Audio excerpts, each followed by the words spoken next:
مرحبا أهلا النوادي. قال المؤلف رحمه الله: فقال النبي صلى الله عليه وسلم يا غلام، لأنه نكر مقصوده، وخاطبه بذلك لأنه إذ ذاك كان صغيرا نحو 10 سنين. إني أعلمك كلمات احفظ الله يحفظك. Nabi sallallahu alaihi wasallam menyatakan kepada Ibnu Abbas, ya gulam, wahai anak. Kata gulam di sini menunjukkan bahwa Ibnu Abbas pada waktu itu masih berusia anak-anak. Para muhaddithun memperkirakan usia Ibnu Abbas di waktu itu kurang lebih 10 tahun. Ya gulam, wahai anak. Ada beberapa kitab yang ditulis oleh para ulama yang bertemakan kata anak, karena di dalam Islam anak-anak itu diberikan perhatian khusus di dalam masalah pendidikan.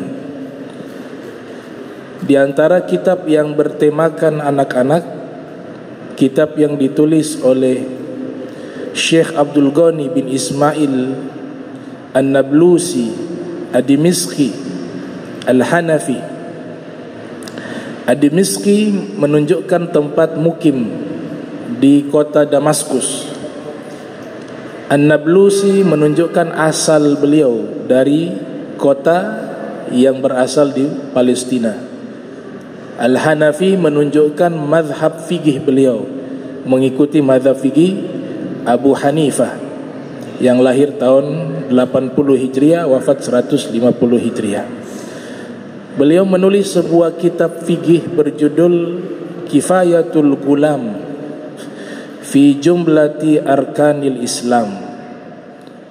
Kitab tersebut membahas tentang fikih mazhab Hanafi yang membahas tentang rukun Islam, mulai daripada syahadatain, kemudian masalah solat dengan rangkaian daripada solat yaitu tohara, masalah zakat, masalah as-saum puasa, dan masalah haji, ibadah haji. Dijelaskan dengan susunan nazam.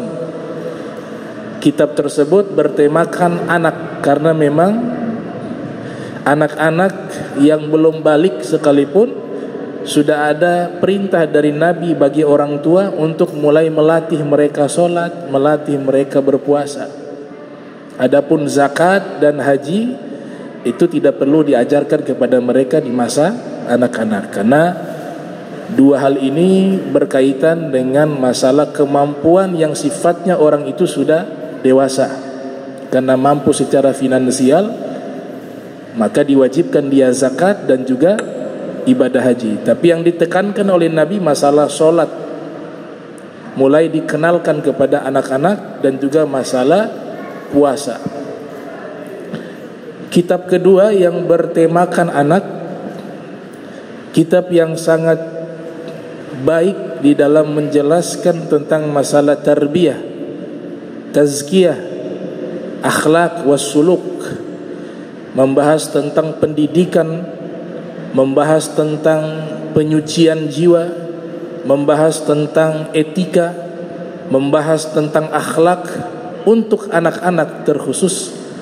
Kitab yang ditulis oleh Hujjatul Islam Al-Imam Al-Ghazali, yang dilahirkan tahun 450 Hijriah, wafat 505 Hijriah. Judul kitabnya bertemakan anak, Ayyuhal Walad, yang artinya wahai anak. Kitab ini nanti dijelaskan oleh ulama setelah Imam Al-Ghazali, berjudul Ayyuhal Akh, yang artinya wahai saudara. Kitab yang bertemakan anak yang berikutnya ditulis oleh mantan Menteri Penerangan Saudi Arabia yang berakidah ahli sunnah wal jamaah, bernama Muhammad Abduh Yamani. Beliau sebagai seorang menteri tapi juga sebagai seorang ulama. Beliau pakar di dalam tinjauan ilmu as-sirah nabawiyah atau ilmu sejarah Nabi Muhammad sallallahu alaihi wasallam dan sejarah Islam. Kitab yang beliau tulis yang bertemakan anak diantaranya berjudul Allimu Auladakum Mahabbata Rasulillah, yang artinya ajarkanlah anak-anak kalian mencintai Rasulullah sallallahu alaihi wasallam. Jadi mendidik anak-anak untuk mengenalkan kepada Nabi itu sejak anak-anak usianya belum balik, kita sudah mulai mengenalkan anak-anak kita untuk mengenal dan mencintai baginda Rasul sallallahu alaihi wasallam. Itu salah satu judul kitab yang ditulis oleh Dr. Muhammad Abduh Yamani. Kitab kedua yang ditulis oleh Dr. Muhammad Abduh Yamani yang bertemakan anak berjudul Allimu Auladakum Mahabbata Ali Baitin Nabi. Ajarkanlah anak-anak kalian mencintai keluarga Nabi Muhammad sallallahu alaihi wasallam.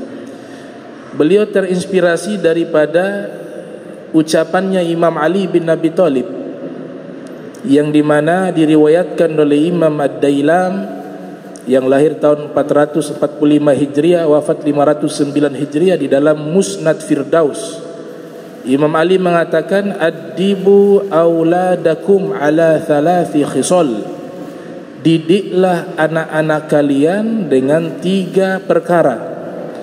Yang pertama, hubbin nabiyikum, cinta kepada nabi kalian. Yang kedua, hubbi ahli baitihi, cinta kepada keluarga Nabi.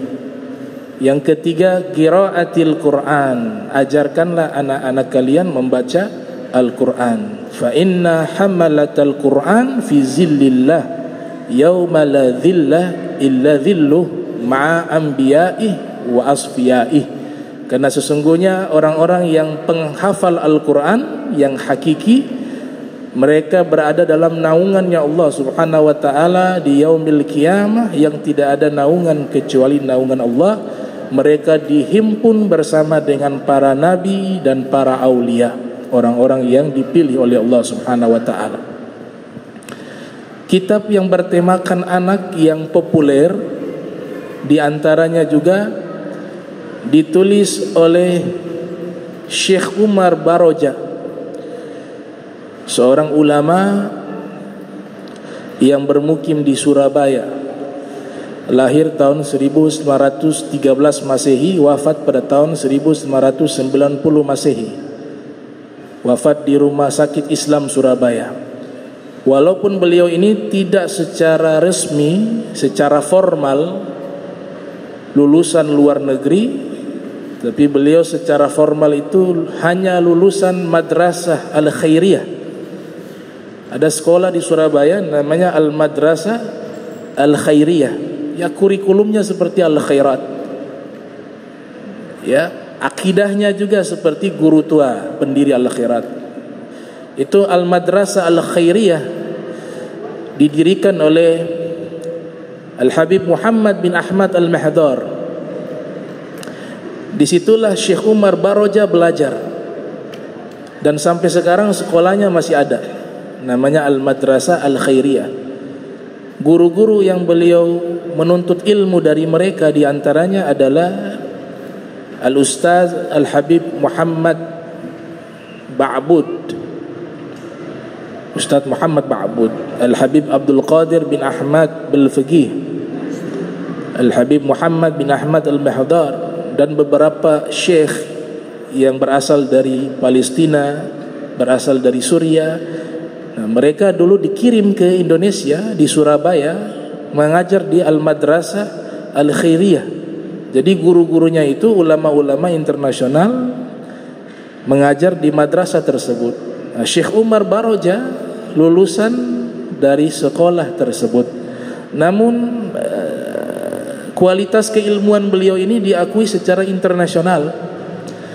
Bahkan disebutkan di dalam manaqib beliau, dalam biografi beliau, ulama-ulama yang berasal dari luar negeri, dari Jazirah Arab, banyak di antara mereka datang ke Surabaya secara khusus bertemu dengan Syekh Umar Baroja untuk belajar ilmu tentang sastra Arab, tentang kesastraan. Padahal beliau secara formal bukan lulusan luar negeri, tapi ulama yang berasal dari Arab justru banyak belajar bahasa Arab kepada beliau.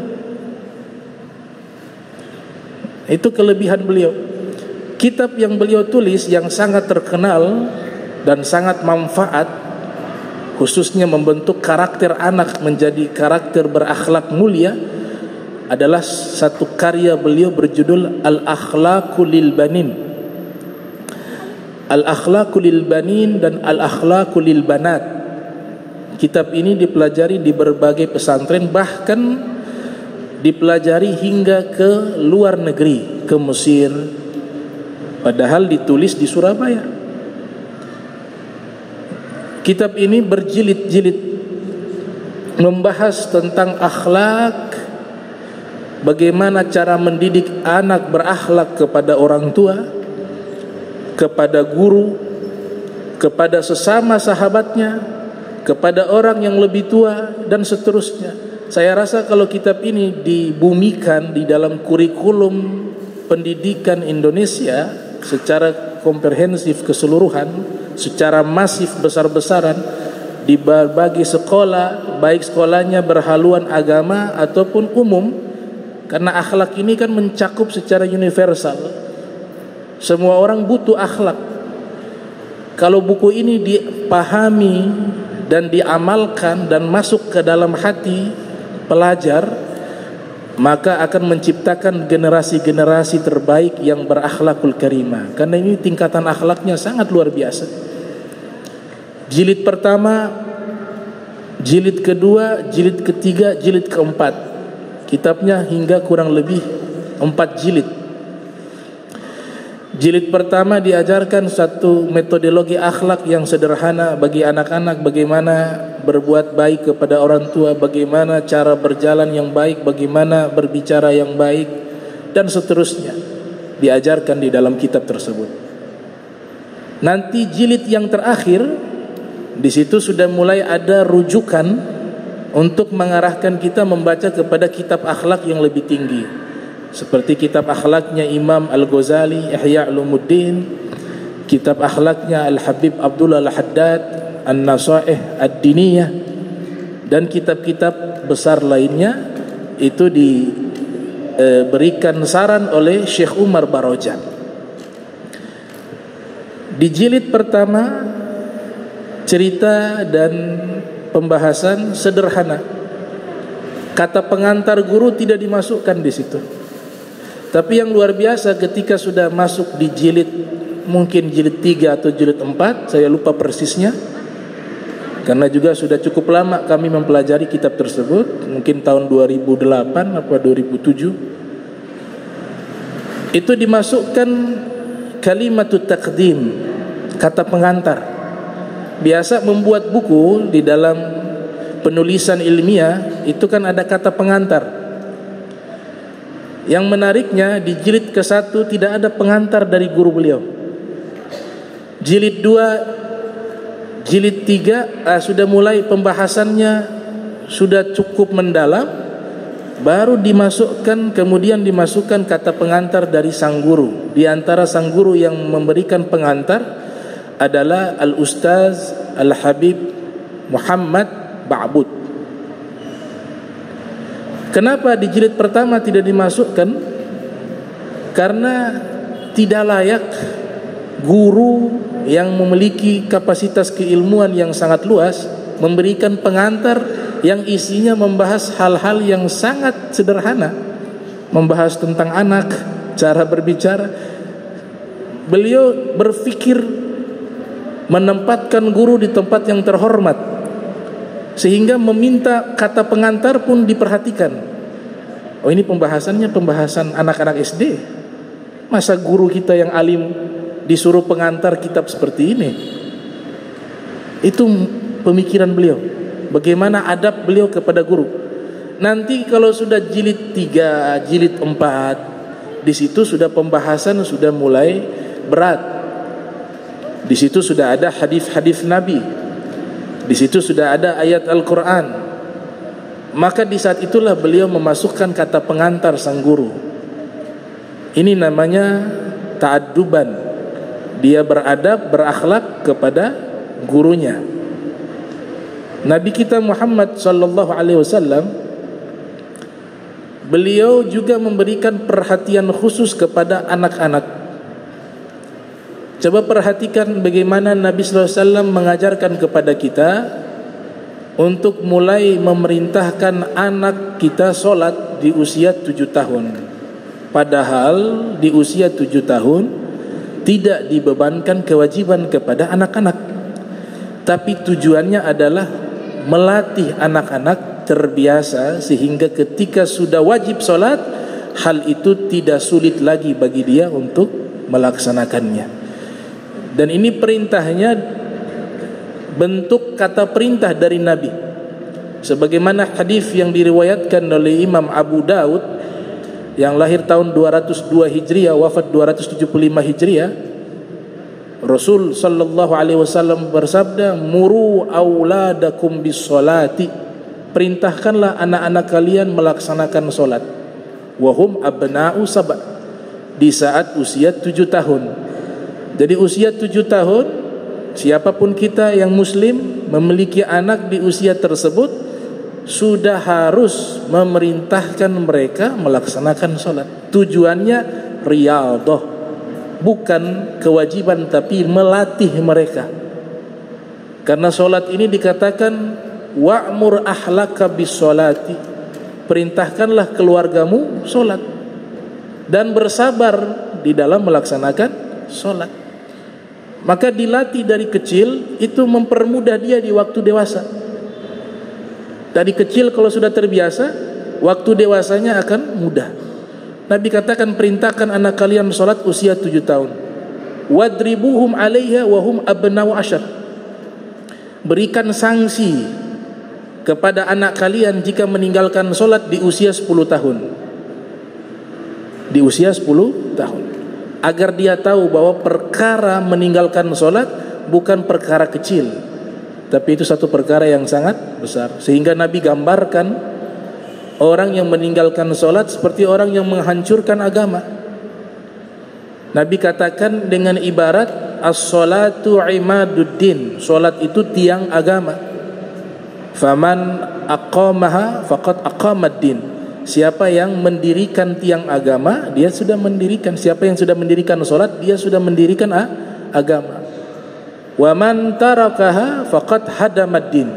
Siapa yang meninggalkan solat, maka dia telah menghancurkan agama. Nabi melanjutkan, ajarkan etika, bukan hanya solat. Etika kalau sudah usia 7 atau 10 tahun, wa farriqu baina madaji'ihim, pisahkan tempat tidur mereka. Sudah tidak bisa lagi anak perempuan tidur dengan anak laki-laki dalam satu kasur di usia 7 atau 10 tahun. Atau sebaliknya, baik dia laki-laki dengan laki-laki tidur satu kasur juga dipisahkan. Tujuannya apa? Agar tidak menular penyakit psikis, kejiwaan. Ini pendidikan dari Rasulullah SAW sejak anak-anak. Karena orang yang psikisnya terganggu itu, dia semuanya mulai dari anak-anak. Nabi perintahkan sholat, Nabi perintahkan memisahkan kasur. Paling tidak, kalaupun satu kamar, kasurnya beda. Paling tidak. Itu untuk menghindari hal-hal yang tidak baik. Ini tarbiyah dan perhatian baginda Nabi Muhammad sallallahu alaihi wasallam terhadap pendidikan anak. Nabi juga mengajarkan anak mulai diajarkan iffah, menjaga diri dari hal-hal yang tidak baik. Wara', mulai diajarkan anak-anak, ini kalau mencuri dosanya besar, mengambil barangnya orang tidak boleh, dosanya besar. Kalau makan jangan sembarangan, cari makanan yang baik, yang halal. Itu Nabi sudah ajarkan sejak anak-anak.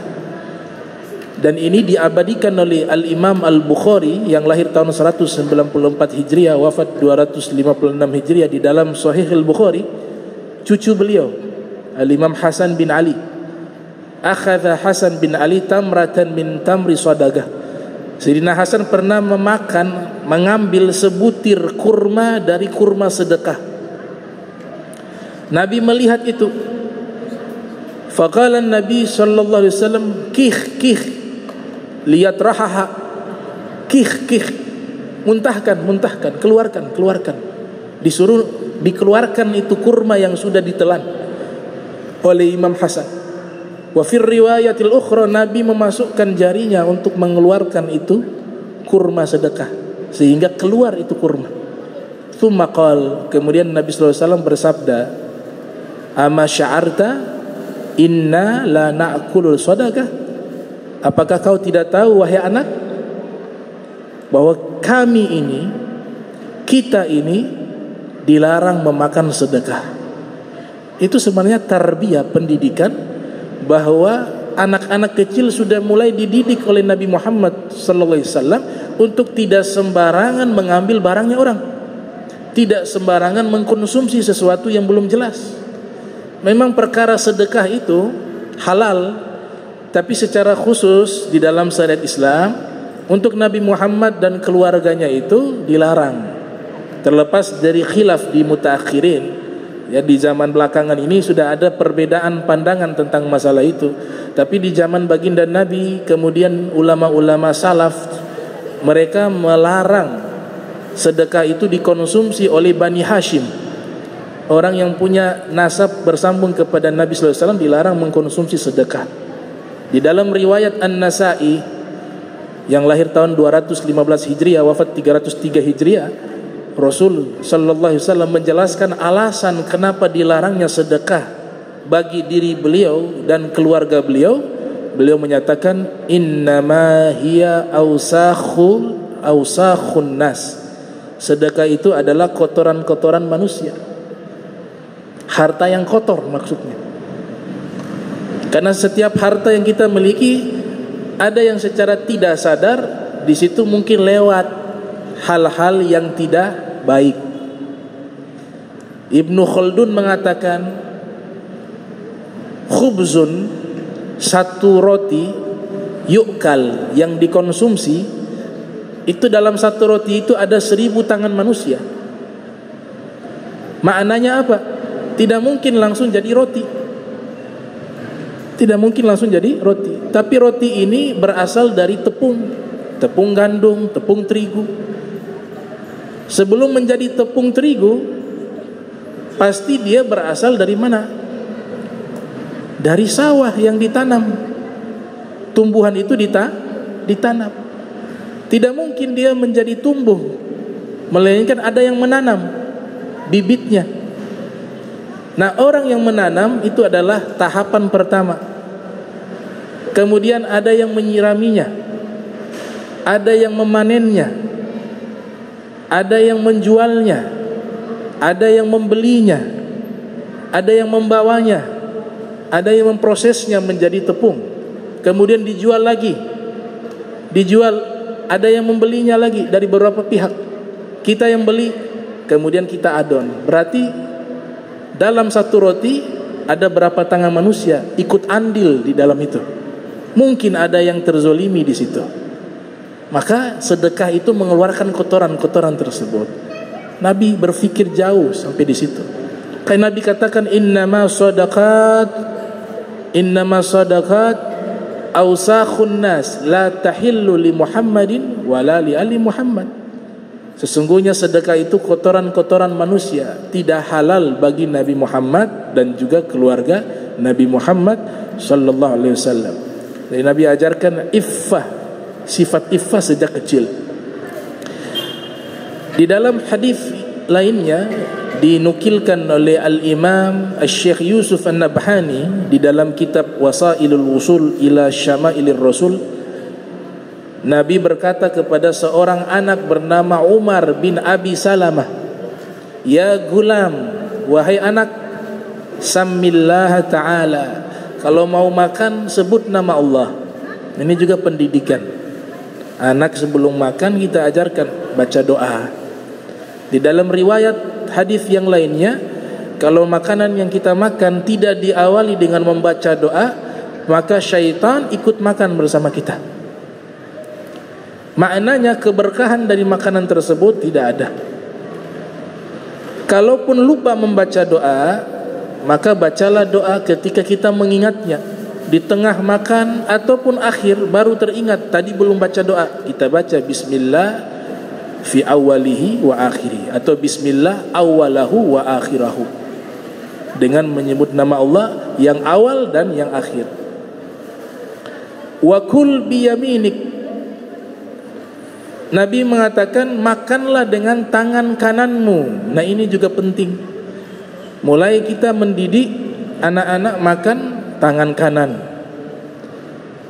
tangan kiri untuk hal-hal yang tidak baik, tangan kanan untuk hal-hal yang baik. Dan memang sudah disetting oleh Allah Subhanahu wa ta'ala.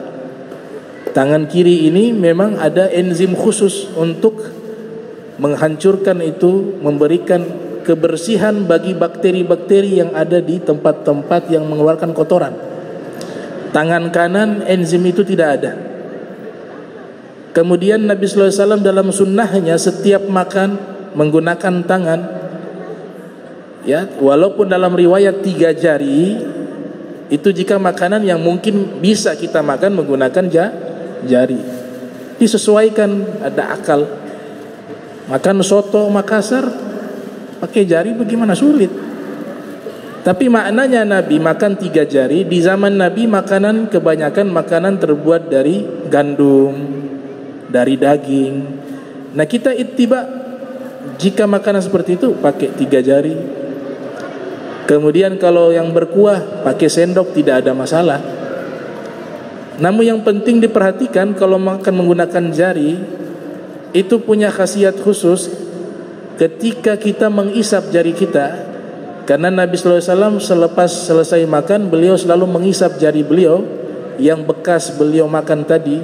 Ternyata di dalam ilmu pengetahuan, ilmu medis khususnya sudah menyatakan bahwa ketika makanan yang kita isap di jari kita, di situ ada enzim yang membantu makanan tersebut mudah dicerna oleh tubuh kita. Dan itu sudah diajarkan oleh baginda Rasul sallallahu alaihi wasallam. Makanlah dengan tangan kananmu, kul biyaminik wa kul mimma yalik, dan makanlah yang ada di sekitarmu, kata Rasulullah SAW. Maknanya pada zaman itu mereka makan pakai nampan. Sekarang boleh pakai nampan juga bagus, pakai piring juga gak ada masalah.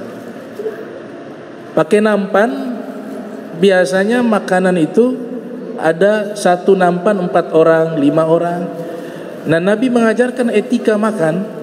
Kalau makan jangan loncat, jangan ambil di sana, ambil di tempatmu. Kalau kau loncat, berarti kau sudah keluar dari akhlak yang mulia. Sampai setingkat itu Nabi mendidik anak kecil. Ada satu kisah diceritakan, Imam Junaid Al-Baghdadi, seorang guru spiritual sufi. Beliau pernah menyatakan, saya ingin bertemu dengan Bahlul. Jadi Bahlul itu adalah nama orang, Bahlul atau Buhlul. Nah memang orang ini nyentrik, dia punya gaya layaknya orang gila, tapi ahli hikmah, namanya Bahlul. Diceritakan di dalam kitab Uqalaul Majanin, orang-orang waras di kalangan orang gila, itu nama judul kitabnya, Uqalaul Majanin, orang-orang waras di kalangan orang gila. Pernah Imam Junaid mengatakan kepada murid-muridnya, saya ingin bertemu dengan Bahlul, tolong carikan Bahlul, kemudian bawa dia kemari. Maka murid-muridnya mencari, Akhirnya bertemu dengan Bahlul. Wahai Bahlul, guru kami memerintahkan engkau untuk bertemu dengannya. Mari kami antarkan. Maka Bahlul mengatakan, katakan kepada guru kalian, dia yang harus datang ke sini. Kan yang butuh dia. Kenapa saya yang datang ke sana? Sampaikan. Maka murid-murid kembali menemui sang guru.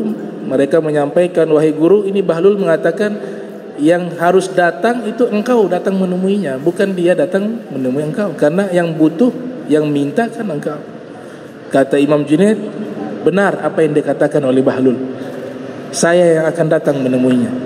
Singkat daripada cerita, Imam Junaid akhirnya bertemu dengan Bahlul. Bahlul bertanya, man anta? Kamu siapa? Dia katakan, saya Junaid Abul Qasim Al-Baghdadi. Oh, kamu yang terkenal sebagai mursyid yang sering mendidik manusia, memberikan nasihat kepada manusia. Kata Imam Junaid, benar, itu saya. Kamu tahu tidak adab makan? Kata Bahlul. Imam Junaid mengatakan, saya tahu adab makan.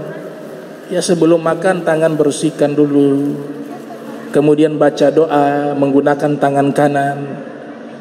Kata Bahlul, kamu tidak tahu adab makan, lantas kenapa kau berani mengajar manusia? Pergilah Bahlul. Imam Junaid mengejar lagi kepada Bahlul, bertanya, wahai Bahlul, saya ada hajat kepadamu. Kata Bahlul, kamu orang yang tadi yang tidak tahu adab makan? Iya, benar, itu saya. Sekarang kau tahu tidak adab berbicara? Maka Imam Junaid mengatakan, saya tahu adab berbicara. Ucapkan salam terlebih dahulu, kemudian berbicara. Oh, kamu tidak tahu adab berbicara. Pergi lagi Bahlul, dikejar lagi oleh Imam Junaid. Kemudian Imam Junaid mengatakan, wahai Bahlul, saya ada hajat, ada butuh kepadamu, dan saya ingin tahu ilmu yang akan kau sampaikan tentang adab makan dan adab berbicara. Kata Bahlul, kau tahu tidak adab tidur? Imam Junaid mengatakan, saya tahu adab tidur. Sebelum tidur kita berwudu, kemudian ketika mau tidur membaca doa, dan tidur dalam posisi tidur samping bagian kanan. Kata Bahlul, kamu tidak tahu adab tidur, lantas kenapa kau mendidik manusia? Kalau adab makan, adab berbicara, adab tidur kau tidak tahu. Maka Imam Junaid menyatakan, kalau begitu tolong sampaikan kepadaku adab daripada adab makan, adab berbicara, adab tidur. Saya tidak tahu. Kata Bahlul, karena engkau mengatakan tidak tahu, maka saya akan kasih tahu. Tadi di awal engkau mengatakan engkau tahu. Saya tanya, tahu tidak adab makan? Engkau mengatakan tahu. Tahu tidak adab berbicara? Engkau mengatakan tahu. Tahu tidak adab tidur? Engkau mengatakan tahu. Karena engkau mengatakan tahu, maka saya tidak beritahu. Tapi sekarang engkau menyatakan tidak tahu, maka saya akan beritahukan. Adab ini Bahlul memberikan nasihat kepada Imam Junaid. Adab makan yang kau jelaskan tadi itu masalah kulinya, far'un, cabang-cabangnya. Tapi adab makan aslun, yang paling asal, yang paling pokok. Sebelum kau makan, kau cari tahu dulu ini makanan halal apa haram. Karena jika kau memakan tanpa mengetahui ini halal atau haram, kau makan ternyata makanan itu makanan haram, maka akan membawa tubuhmu itu mudah bermaksiat kepada Allah, dan doamu akan terkatung-katung di langit. Yang kedua, adab berbicara. Adab berbicara yang kau sampaikan itu hanya cabang saja.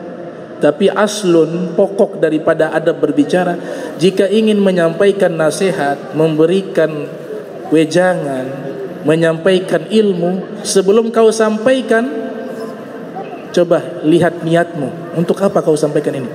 Apakah ingin mencari pujian manusia? Apakah ingin dibilang hebat di dalam berbicara?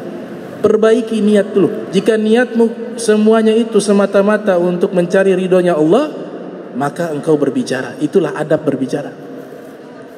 Yang ketiga, adab tidur. Yang kau jelaskan tadi hanya far'un, hanya cabang saja. Tapi aslun, pokok daripada adab tidur, sebelum engkau tidur, engkau periksa hatimu terlebih dahulu. Apakah tadi ada iri hati sama orang? Hilangkan. Apakah di hari ini engkau ada dendam sama orang? Hilangkan. Apakah di hari ini engkau ada sombong? Hilangkan. Apakah di hari ini ada iri hati, hasad? Hilangkan. Hilangkan dulu semua penyakit hatimu yang terjadi dan terlintas di hatimu di hari tersebut sebelum engkau tidur. Kalau sudah bersih, baru tidur.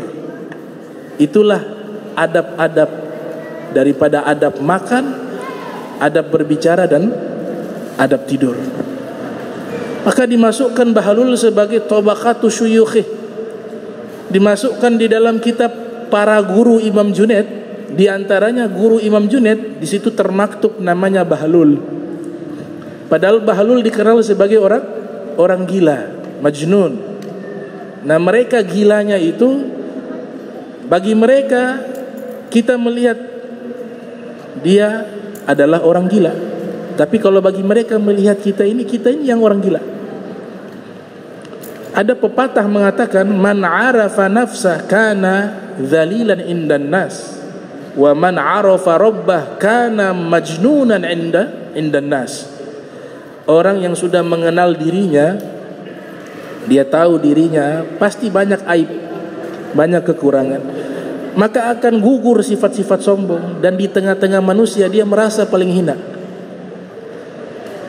Nah, orang yang sudah mengenal Allah dengan sebenar-benarnya, maka dia akan menjadi orang gila di kalangan manusia. Nah, ini contohnya seperti Bahlul.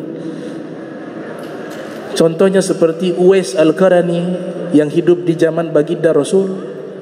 Nabi katakan Sayyidut Tabi'in, rajulun yuqalu lahu Uwais Al-Qarani, pemimpin para tabi'in, seorang laki-laki bernama Uwais Al-Qarani. Yang mereka karakternya seperti itu. Man arafa nafsah arafa rabbah. Siapa yang mengenal hakikat jati dirinya, maka dia akan mengenal Allah Subhanahu wa ta'ala.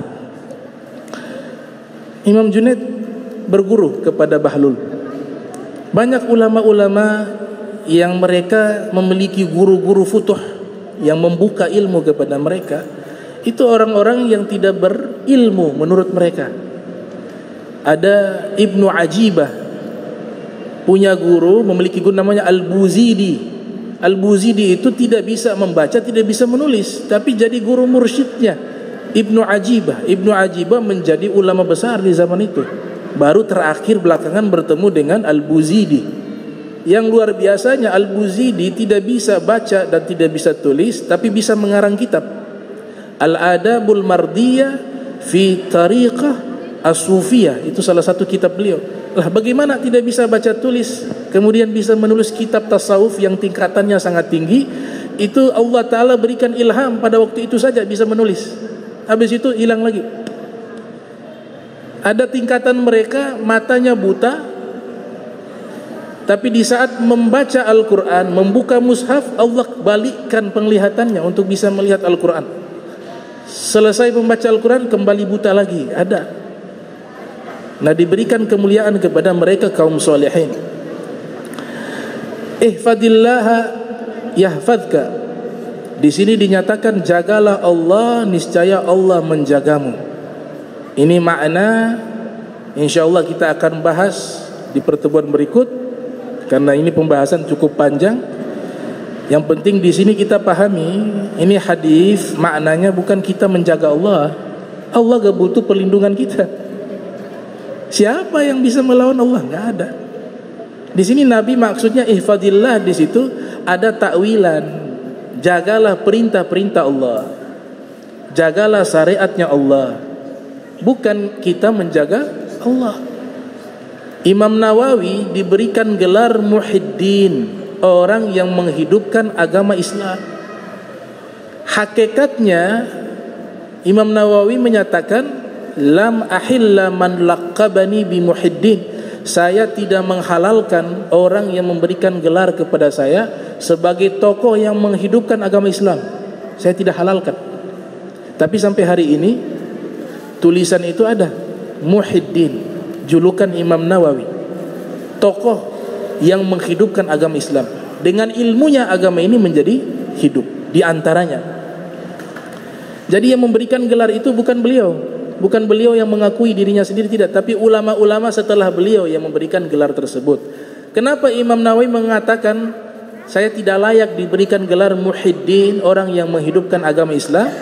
Lianna hadzal din hayyun qayyimun la yahtaju ila man yuhyiha. Karena agama ini tidak butuh kepada orang yang menghidupkannya, karena yang menjaga agama ini adalah Allah. La yahtaju ila man yuhyihi. Namun kita sebagai umat wajib membela agama. Ini bicaranya hakikat. Sama seperti ayat Al-Quran, in tansurullah yansurkum. Jika kalian menolong Allah, Allah menolong kalian. Bagaimana kita menolong Allah? Gak mungkin. Allah gak butuh apa-apa.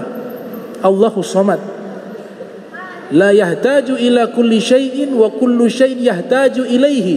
Kata Abu Hurairah, makna as-Samad, dia Allah tidak butuh kepada segala sesuatu, dan segala sesuatu butuh kepadanya.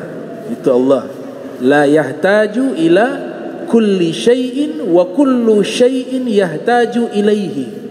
Tapi maknanya di situ adalah kita menolong syariatnya. Itu secara syariat, tapi hakikatnya Allah gak bisa ditolong, dan Allah tidak butuh pertolongan. Jadi ayat-ayat seperti ini dan hadis-hadis seperti ini kadang-kadang disalahpahami oleh sebagian umat Islam yang di zaman dahulu terkenal dengan nama mujassimah, mentajsim Allah, memfisikkan Allah layaknya makhluk. Allah butuh tempat, Allah butuh waktu. Kata butuh bagi Allah tidak ada. Kalau masih memaksakan Allah itu ada tempatnya, baik di langit atau di arsy, maka muncul pertanyaan, langit dan arsy itu makhluk. Makhluk itu berasal dari ketidakadaan menjadi ada. Sekarang sebelum adanya arsy, sebelum adanya langit, Allah di mana? Artinya apa? Allah tidak butuh tempat. Sesuatu di situ termasuk tempat. Sesuatu di situ termasuk waktu. Kalau memang dipaksakan Allah di langit, Allah di arsy, muncul pertanyaan, sebelum Allah ciptakan arsy dan langit, Allah di mana? Berarti Allah ada tanpa harus butuh tempat. Dan ini pernyataan sudah dinyatakan oleh Imam Ali. Inna Allah ta'ala khalaqal arsya izharan li kudratihi wala makanan li dhatihi. Allah subhanahu wa ta'ala menciptakan arsy untuk menunjukkan kekuasaannya, bukan sebagai tempat tinggalnya. Allahu kan, Allah itu ada, walam yakun ma'ahu syai', dan tidak ada sesuatu apapun bersamanya. Tidak ada sesuatu apapun bersamanya. Orang Yahudi bertanya kepada Imam Ali. Ini diriwayatkan oleh Imam Isfaraini dalam kitab At-Tafsir fid Din. Aina Allah? Di mana Allah? Imam Ali menjawab, innalladzi ayyana aina fala yuqalu lahu aina. Dia Allah yang menciptakan di mana, maka tidak layak mengatakan Allah di mana. Wa kaifa Allah? Allah bagaimana? Innalladzi kayyafa kaifa fala yuqalu lahu kaifa. Dia Allah yang menciptakan bagaimana, maka tidak layak mengatakan Allah bagaimana. Ini akidahnya Imam Ali bin Abi Thalib karramallahu wajhah. Ada satu hadis. Ini hadis ini kalau kita pahami berbahaya, sangat berbahaya. Ternyata sudah diteliti oleh Imam Subki dan dinukilkan oleh Imam Ibnu Furaq dalam kitabnya Mushkilul Hadis wa Bayanuh, bahwa hadis ini hadis palsu, hadis yang dibuat-buat. Hadis ini kalau kita percaya hadis, kita sudah mempercayai kedustaan atas nabi-nabi. Wal kadhibul mukhtalaqul masnu'u 'ala an-nabi fadzalikal mawdu'u. Di dalam kitab Baikuniyah dikatakan kedustaan yang dibuat dengan mengataskan nama nabi, maka itulah yang disebut dengan hadis maudhu', hadis palsu. Apa bunyi hadis palsu? Namun orang-orang Mujassimah menjadikan ini hadis yang menjadi rujukan mereka, yang mendukung bahwa Allah itu adalah zat yang punya fisik. Allah punya bentuk, Allah punya rupa. Mereka meriwayatkan Nabi ketika melihat Allah, mereka mengatakan Nabi bersabda, padahal ini riwayat palsu, inni ra'aitu rabbi, saya melihat Rabbi, penciptaku, fi surati syabin amrat, dalam wujud bentuk pemuda yang tidak berkumis dan berjenggot. Pemuda yang tidak berkumis dan berjenggot. Alaihi hullatun hamra, dan Allah menggunakan baju berwarna merah. Kurang ajar tidak? Nah, ini perlu diketahui, ini sudah diteliti oleh para ulama hadis bahwa ini riwayat palsu. Kenapa? Karena di situ sangat jelas bertentangan dengan huwa munazzahun an kulli naqsin wa ma khatara bil bal. Allah disucikan dari segala kekurangan dan segala sesuatu yang terlintas oleh pikiran manusia, itu semuanya tersucikan. Kita gak bisa mengimajinasikan Allah subhanahu wa ta'ala.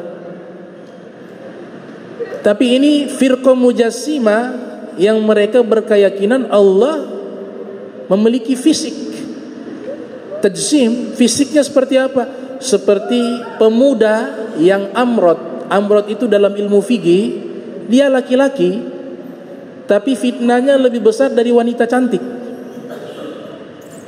Bahkan fatwa yang keluar, wudu kita batal bersentuhan dengan mereka. Terjadi di zaman Khalifah Umar bin Khattab. Ada seorang laki-laki amrod, tampan, gagah, tidak berkumis, tidak berjenggot, wajahnya begitu tampan dan penuh dengan fitnah, sampai semua istrinya orang kalau lihat dia semuanya tergila-gila. Satu kota Madinah.